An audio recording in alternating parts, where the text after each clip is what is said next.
Mike unveils his first and only mock draft of the year on Mayock's 2012 mock draft. That'll be coming up on Wednesday night at 8 Eastern. You get these guys who do a mock draft each week, update their mock draft. Thank God Mike waits until Wednesday, the day before the NFL draft. He joins us now. Do you have a shocker with your mock draft, Mike? Can you tease that? Are you kidding me? I haven't even done it. I mean, I got till Wednesday night, dude. Maybe that's the shocker. You haven't done it yet. I like what's going on with the Vikings at the 3 pick, because we can put in Matt Khalil and put him in for 10 years. But in that division, you're going to go against the Lions and the Packers. The Bears have added Brandon Marshall. I either need a defensive back to cover one of these guys or another wide receiver to counteract that. So what did the Vikings do at 3? I still think, and I agree with everything you said, and Claiborne, the corner, makes a ton of sense. But I still think that when you draft a quarterback in the first round, like they did a year ago with Christian Ponder, if you can't protect him, he's got no shot. So you can draft Justin Blackmon, or you can do that all you want, but if he can't get protected, he can't get the football out. And I think his best friend is going to be the run game and drafting a high-level tackle to kind of grow with him over the years. So while I think Claiborne is tempting, and I think Rick Spielman's doing a great job trying to entice people to come up and get somebody like Trent Richardson ahead of Cleveland, when the dust settles, I would expect it's Khalil. Yeah, I get it. It's a safe pick. You can't whiff on a pick, in the top 5. And I think if you got franchise quarterbacks going in front of you, what do you do? Can you go elsewhere? I'm not sold on either one of them, Blackmon and Claiborne a little bit more than I am Blackmon. But I think with Khalil, at least I know what I get him. He's got some attitude. I like that too. But I'm surprised now with these scouts releasing this information about, now they don't attach their name to it, but they're talking about personality traits here. Now, who gets this information from these scouts? And how's it made public? You know what happens every year, Dan, at the combine, rumors start, and then they run rampant the week to 10 days prior to the draft. And I was on the phone till about 2 o'clock in the morning last night with coaches and GMs, and trying to sift through what's real and what's not real is kind of mind-boggling. And teams kind of release information to, quote, trusted sources, knowing that they'll let that information get out. And the rumors and innuendo are one thing, and then there's the things that are more true. To give you 2 examples, there's all kinds of rumors, but the important things are more like there's a corner from Vanderbilt named Casey Hayward, who I think is a really good football player, and most teams have probably late 2nd to 3rd round grades on this kid, and he's a little bit speed deficient, but there's also an issue of migraines with him.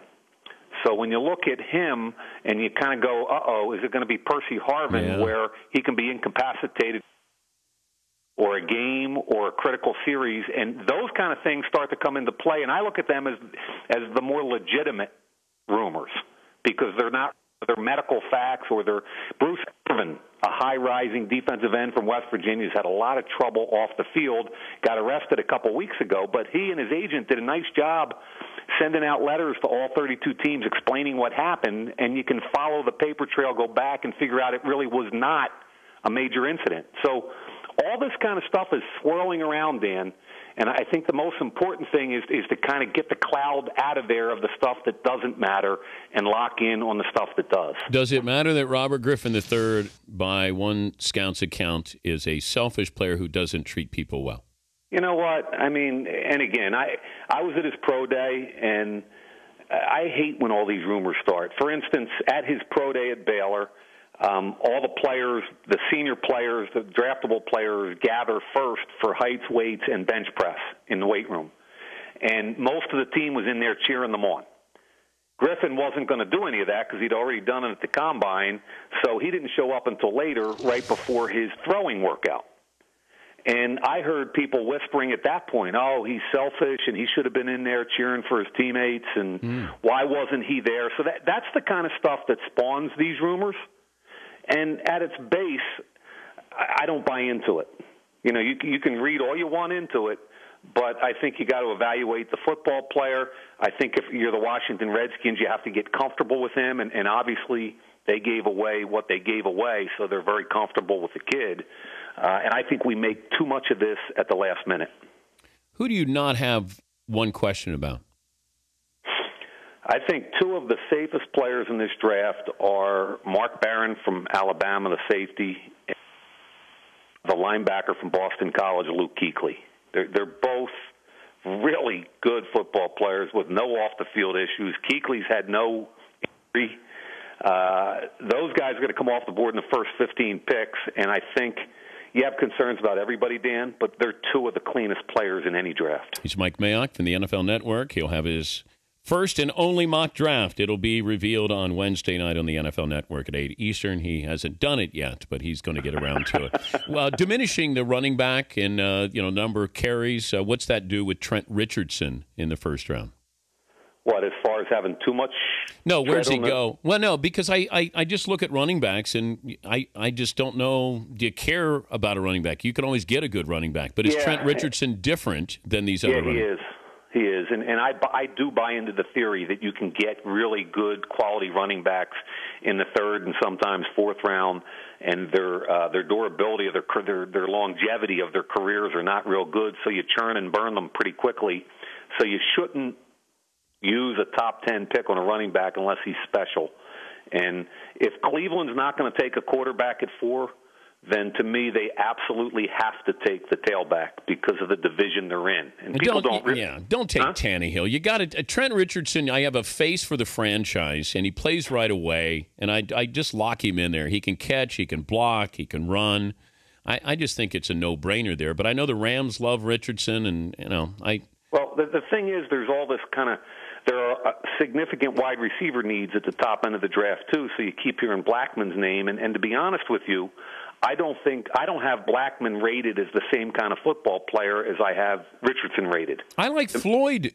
Now, am I crazy? I like Floyd better than I do Blackman. You could be an NFL coach, Dan.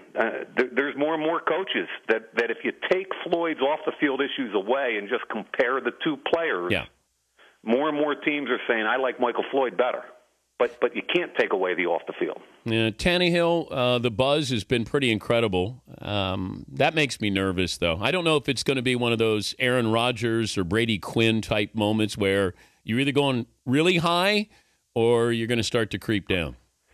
And it's interesting because there's all kinds of smoke coming out of Miami, and Jacksonville wants to trade down, and will Seattle, for instance, come up from 12 when, and Seattle just signed Matt Flynn, so I don't see them moving up, but some people do.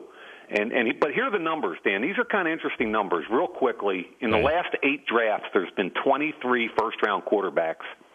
15 of them are starters today. In that same time frame, in rounds 2 through 7, there have been 83 quarterbacks taken, and only 7 are starters. So you got about an 8 or 9% chance, historically, to draft a quarterback that isn't a first-round kid. Do you know when you're being lied to by these GMs? Here's the deal. Everybody does it differently. My work is tape-based. I study a lot of tape, and I come to my own conclusions. So if I have a strong feeling about a player, for instance, on my board, there's the number 9 player on my board is Chandler Jones, a defensive end from Syracuse. Nobody has him number 9 because if he goes 20, it'll be early. But so when teams tell me, Mike, you got him too high, that's not. Well, I'm going to keep him there because I believe in him because I did the work and I watched the tape. So for the most part, when I get information from teams on based on what kind of football player he is, I take it in, I appreciate it, but I trust my own gut at the end of the day. The hard part, Dan, are the rumors, and because I don't get to interview these kids behind locked doors like they do. So that's the hard part, and it gets back to our earlier conversation: is how do you separate the BS from the truth? The first All-Pro from this draft will be. First All-Pro from this draft, and I'd love to say Luck, but I don't think he will be just because of where he's going to end up going. So I'm going to say Mark Barron. And you really like him. Yep. Yeah. I think Robert Griffin III might But, here's the problem. If you're going to look at coming from the NFC with all the quarterbacks you have in the NFC, it'll be tough sledding there. But I do think he'll have an impact. That's a better team for him to go to. And I agree. And Trent Richardson's another name we ought to throw in there, too, because he's going to get a ton of carries if he goes to Cleveland. If he goes to Cleveland. They have to do this, right? Dude, I'm with you. That's the kiss of death, though, when we both say they have to do it. I know. I agree. Hey, we'll look forward to your one and only mock draft on Wednesday, and, of course, the draft coverage on Thursday, Friday, and Saturday. Thank you, Mike. You got it, man. Thanks, man. Mike Mayock. I think he gave me dude twice in 10 minutes. Lead draft analyst. This is what I love about Mayock. He's not a TV star, doesn't want to be a TV star. He's not a Twitter star. He's just a guy who's going to get locked in and watch film. That's all I want. I don't want guys getting fed information. He's not going to buy into any of that nonsense. I'm going to judge a player being a player on what he did on the field. And that's what I love about Mayock.